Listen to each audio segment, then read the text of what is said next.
Hello friends, your boy Craig Ballard, the Bald Wonder, joining you from the beautiful outdoors as finally, it's a nice day here in Toronto. I decided I'm going to have to do some filming outside. It's such a glorious day today, and in fact was able to find myself a spot in the shade, so I am loving life.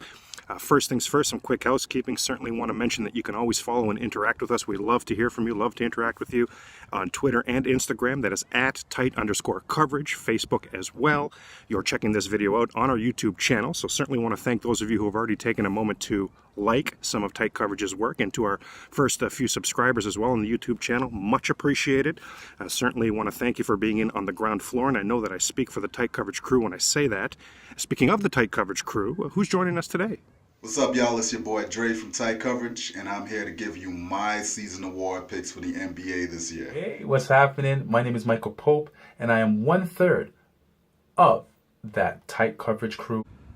Great to see the usual cast of characters in the house for our NBA awards show.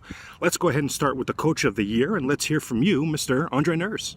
I'm going to go with Dwayne Casey. I think that for what Dwayne Casey did with this Toronto Raptors team, to go to sell to them that they have to use a whole new system, go to your stars and tell them take less shots and pass the ball more, to tell that to superstars, and then they buy into it and it actually works and you become the first team in the East. Special year for Dwayne Casey. Brad Stevens in Boston was a slight second in my opinion, but I'm going to have to go with Casey. I hear you, Andre. You know I truly do. Let's get some thoughts from our Juno Award winner, Mr. Michael Pope. Dwayne Casey, he stepped up. He's answered the call of Masai Ujiri, who last season called for a complete culture change. Now, Raptors last season were really dependent on DeRozan, Lowry, more of a iso ball, hero ball type of thing. This season, we're looking at a total different offensive makeup of the Raptors. Free-flowing motion offense, very deep bench developed by the Raptors coaching staff. For that reason, for all the accomplishments, #1 seed, top 5 offense, top 5 defense, franchise record number of wins this season for the Raptors. For all of those reasons, my prediction is Dwayne Casey of the Toronto Raptors. Folks, as we can see, I am physically and geographically alone here. And as we are about to take note in my Coach of the Year pick, I am also alone. But I certainly understand the case to be made for Dwayne Casey. My Tight Coverage colleagues certainly laid that out. And to be honest, there's even more you could throw into the mix, because it's been such an impressive season for the head coach of the Toronto Raptors. But for me, folks, my vote does go to Brad Stevens. For this Celtics team, if they did have a big three, what they tried to have their big three: Al Horford, Kyrie Irving, Gordon Hayward. We just talked about how much time Kyrie's missed. That's well chronicled, well documented. Gordon Hayward, what did he play? 4 or 5 seconds, and then he was out. And of course, Al Horford, even he's been in and out of the lineup. So 20 players used by Brad Stevens and the Celtics this season. They have not missed a beat. Very, very impressive. In particular, when you dive in and look at that Gordon Hayward injury, folks, let's remember that happened right away in Game 1. If that's an injury that happens in the offseason, if that's an injury that happens in training camp, if that's an injury that happens in preseason, then Brad Stevens and his coaching staff have time to pivot on that dime and implement new things, other things, much different strategies, because now Gordon Hayward, who they were relying on so heavily, no longer part of the equation. Well, that happens in Game 1 of the regular season, folks. So Brad Stevens and his coaching staff, their ability to make these changes on the fly, I'm extremely impressed with. Even with all these moving parts, no team better at defending the perimeter than the Boston Celtics. You could make the argument that inside the perimeter, the 76ers are a little bit better, but certainly the Celtics are a top-tier defense. No Eastern Conference team had more wins against a very tough Western Conference than the Celtics this season. For me, guys, a tiny, tiny, tiny, tiny edge to Brad Stevens.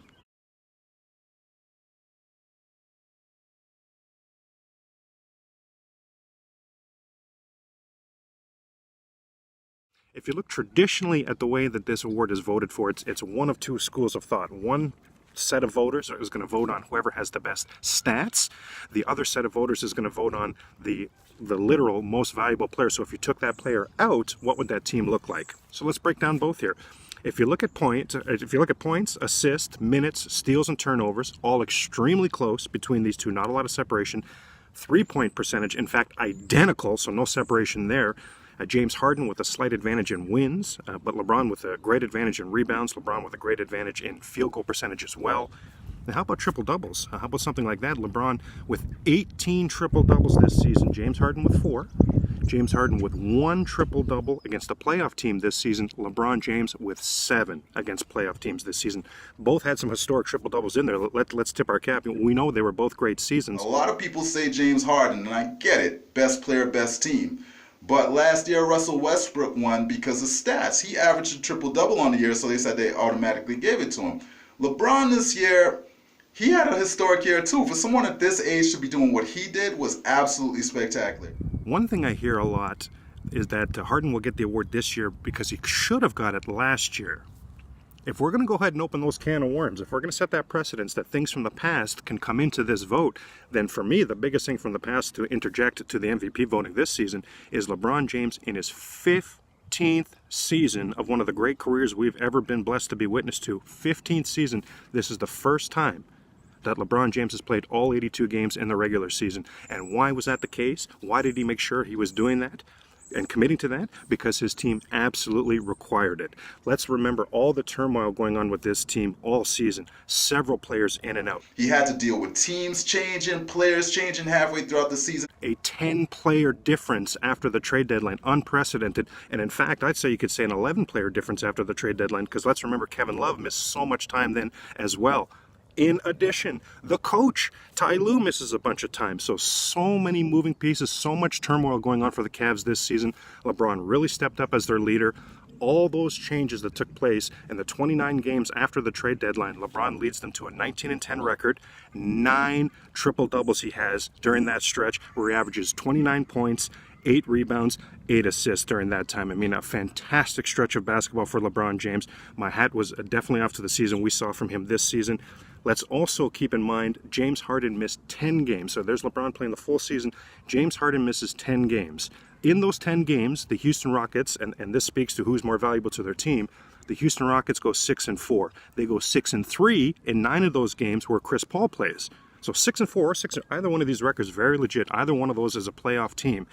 What was going to happen to the Cleveland Cavaliers, folks, if we took LeBron James out for 10 games? They were only separated from the 8th seed in the East by about 7 games this season. So do we have confidence that they're even a playoff team? Even if they are a playoff team with no LeBron James this season, at best, that's a 7 seed. For me, the MVP is LeBron James. Now, it's surprising to me. I'm hearing a lot of talk about Harden. And James Harden is a great player from the Houston Rockets. Great player. I'm not going to take away anything that he's done. Their team, number 1 in the league, most wins this season. Harden's scoring is up there. Everything, every argument that people may want to say about James Harden and why he should win, I hear it. However, compare that to a LeBron James. LeBron James has better numbers than Harden in every category, traditional and advanced. To me, if you're going by stats, LeBron should win it. If you're going by triple doubles, which is what they were doing last year, why Russell won it, then LeBron should win it.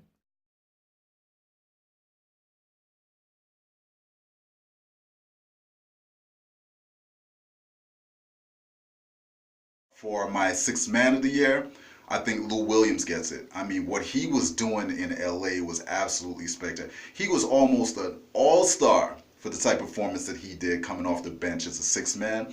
Pretty special year, so I'm going to say Lou Williams. Now, Lou Williams, what he did for the LA Clippers is outstanding coming off the bench. This guy's averaging 23.1 points a game, 5.4 assists on 44% shooting coming off the bench. Now, some people may say, well, he started a few games. No, he started because there were injuries. We have to understand that Lou Williams is pretty much the LA Clippers right now, with all the changes that's happened, all the trades that's happened. The number 1 person that's been putting up those numbers night in, night out when you play, pretty Lou Williams. 17 games with 30 or more points, including 1 outstanding game against Golden State where, guess what? 50 points. Hello.